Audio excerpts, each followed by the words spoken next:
கிறிஸ்துவுக்குள் மிகவும் அன்பான தேவ ஜனமே, ஆண்டவராகிய இயேசு கிறிஸ்துவின் இன்ப இனிய நாமத்தில் இயேசுவே என்னோடு பேசுமே என்கிற இந்த தின தியான நிகழ்ச்சிக்கு உங்கள் ஒவ்வொருவரையும் வாழ்த்தி வரவேற்பதில் என் ஆண்டவருக்குள் நான் மிகவும் சந்தோஷமா இருக்கிறேன்.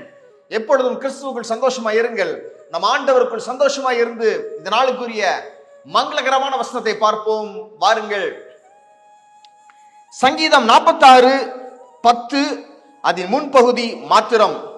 நீங்கள் அமர்ந்திருந்து நானே தேவன் என்று அறிந்து கொள்ளுங்கள். ஆண்டவருடைய வசனம் சொல்லுகிறது. பாருங்கள் தேவஜனமே, லூக்கா 8:22 முதல் 25 வாசிக்கிறேன். பின்பு ஒரு நாள் அவர் தமது சீஷரோடும் கூட படவில் ஏறி கடலின் அக்கறைக்கு போவோம் வாருங்கள் என்றார். அப்படியே புறப்பட்டு போனார்கள். படவு ஓடுகையில் அவர் நித்திரையாய் இருந்தார். அப்பொழுது கடலிலே சுழல் காற்று உண்டானதால் அவர்கள் மோசமடையத்தக்கதாய் படவு ஜலத்தினால் நிறைந்தது. அவர்கள் அவரிடத்தில் வந்து, ஐயரே ஐயரே, மடிந்து போகிறோம் என்று அவரை எழுப்பினார்கள். அவர் எழுந்து காற்றையும் ஜலத்தின் கொந்தளிப்பையும் அதட்டினார். உடனே அவைகள் நின்று போய் அமைதல் உண்டாயிற்று. அவர் அவர்களை நோக்கி, உங்கள் விசுவாசம் எங்கே என்றார். அவர்கள் பயந்து ஆச்சரியப்பட்டு, இவர் யாரோ காற்றுக்கும் ஜலத்துக்கும் கட்டளையிடுகிறார், அவைகளும் இவருக்கு கீழ்ப்படுகிறதே என்று ஒருவரோடு ஒருவர் சொல்லிக் கொண்டார்கள். அன்பான தேவ ஜனமே, ஆண்டவர் சொல்றாரு, எப்பா நம்ம அந்த சைடு போவோம், அக்கறைக்கு போவோம் என்று சொல்லி அவர் படவில் ஏறுகிறார். ஷிப்ல ஏறுறார். ஏறும்பொழுது என்ன நடக்கிறது? போட்ல ஏறார். ஏறும்பொழுது என்ன நடக்கிறது? பெருங்காற்று, பயங்கரமா டர்புலன்ட் விண்ட் வருது. படவு மூழ்கி போகத்தக்கதாய், அவர்கள் மோசமடையத்தக்கதாய் படவு ஜலத்தினால் நிறைந்தது. ஹல்லேலூயா. உங்க வாழ்க்கையின் படக ஜலம் நிரப்புதா? ஹல்லேலூயா. இந்த வாழ்வின் துன்பங்கள், வேதனைகள் உங்க லைஃப மூழ்க செய்கிறது தேவ ஜனமே. என்னாலும் கடன், என்னாலும் வேதனை, என்னாலும் பொருளாதார நெருக்கடி என்று சொல்லிக் கொண்டிருக்கிறீர்களா? எல்லாமே பிசாசு கொண்டு கிடையாது. சில காரியங்களை ஆண்டவர் அனுமதிக்கிறார். அவர் கொண்டு வரவில்லை, அவர் அனுமதிக்கிறார். அவருடைய திட்டத்தில் அதுவும் இருக்கிறதான் செய்கிறது. ஹல்லேலூயா. ஏன் இருக்குது? ஏன்னா உங்களுக்கு அவரை பற்றி தெரியணும். ஹல்லேலூயா. அதான் ஆண்டவர் சொல்றாரு, நீ படவில் உட்கார்ந்து நான் யாருங்கிறதை பாருன்னு சொல்றாரு. அங்க அவர்கிட்ட, அவர் அங்க தூங்கி கொண்டிருக்கிறாரு. பெருங்கொந்தளிப்பு வருது. அவர் நல்லா தூங்கிட்டு இருக்காரு ஆண்டவர். அப்பொழுது வந்து சொல்றாங்க, ஐயரே ஐயரே, மூழ்கி போகிறோம், தூங்கிட்டு இருக்கீங்களே ஆண்டவரே அப்படின்னு சொல்லும்போது அவர் சொல்றாரு, காற்றையும் கடலையும் அவர் அதட்டினார். ஹல்லேலூயா. அதட்டுறாரு. ஜலத்தை, காற்றை அவர் அதட்டுறாரு. அப்படியே கீழ்ப்படியுது நேச்சர். ஹல்லேலூயா. அப்பொழுது சீஷர்கள் பார்க்கறாங்க. அவர் மேல பயம் வருது. உங்களுக்கு ஒரு ஆச்சரியம் வருது. இந்த பயமும் ஆச்சரியமும் வர வேண்டும் என்றுதான் ஆண்டவர் சில காரியங்களை வாழ்வில் அனுமதிக்கிறார். ஹல்லேலூயா. அப்ப சொல்றாரு, பேசாம இரு, அமர்ந்திருந்து நான் யாருங்கிறத நீ பாரு அப்படின்னு சொல்றாரு. அதான் வசனம் சொல்லுது, அமர்ந்திருந்து நானே தேவன் என்பதை அறிந்து கொள். அமர்ந்திருந்து நானே தேவன் என்பதை அறிந்து கொள். ஹல்லேலூயா. ஆமா, பாருங்க தேவ ஜனமே, யாத்திராகமம் 13:17-18 முன்பகுதியை வாசிக்கிறேன்.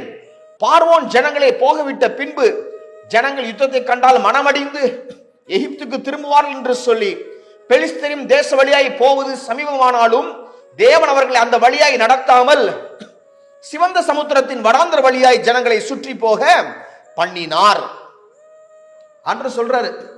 பெலிஸ்தருடைய தேச வழியாய் போவது பக்கம்தான், ஆனாலும் நீங்க அந்த வழியாய் போக வேண்டாம். ஏன்னா போனா யுத்தத்தை கண்டு மனமடிவாயிருவீங்க, டிஸ்கரேஜ் ஆயிருவீங்க. அதனால உங்களை எப்படி சுத்தி கொண்டு போக போகிறேன்? சிவந்த சமுத்திரத்தின் வனாந்திர வழியாய் உங்களை நான் கூட்டிக் கொண்டு போக போகிறேன். ஹல்லேலூயா.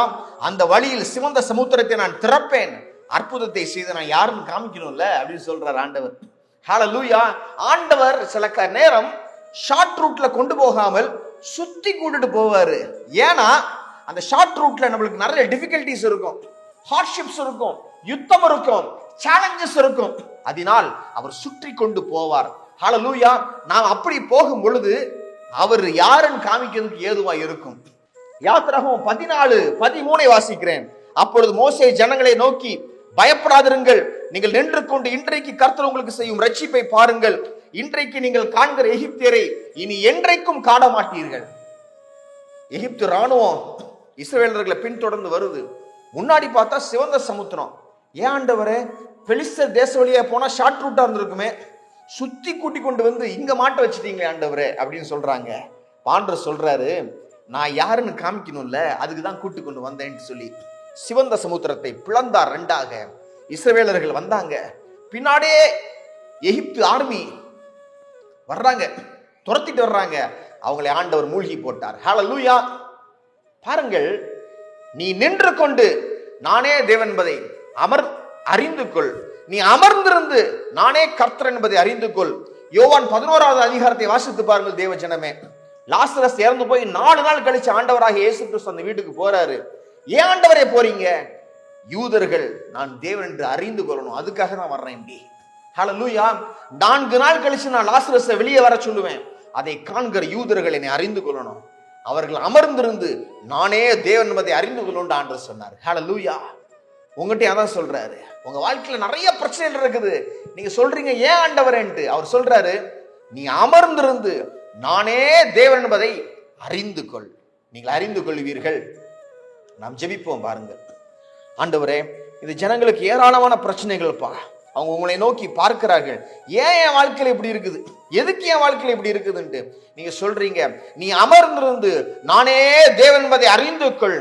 நீ அமர்ந்திருந்து நானே தேவன் என்பதை அறிந்து கொள் என்று அவங்கள பார்த்து நீங்க சொல்றீங்க. ஆண்டவரே, எல்லா காற்றையும் கடலையும் பார்த்து நீங்க அதட்டுறீங்க. ஆண்டவரே, இறையாதேன்னு சொல்றீங்க. அது அப்படியே அமர போகுதுப்பா.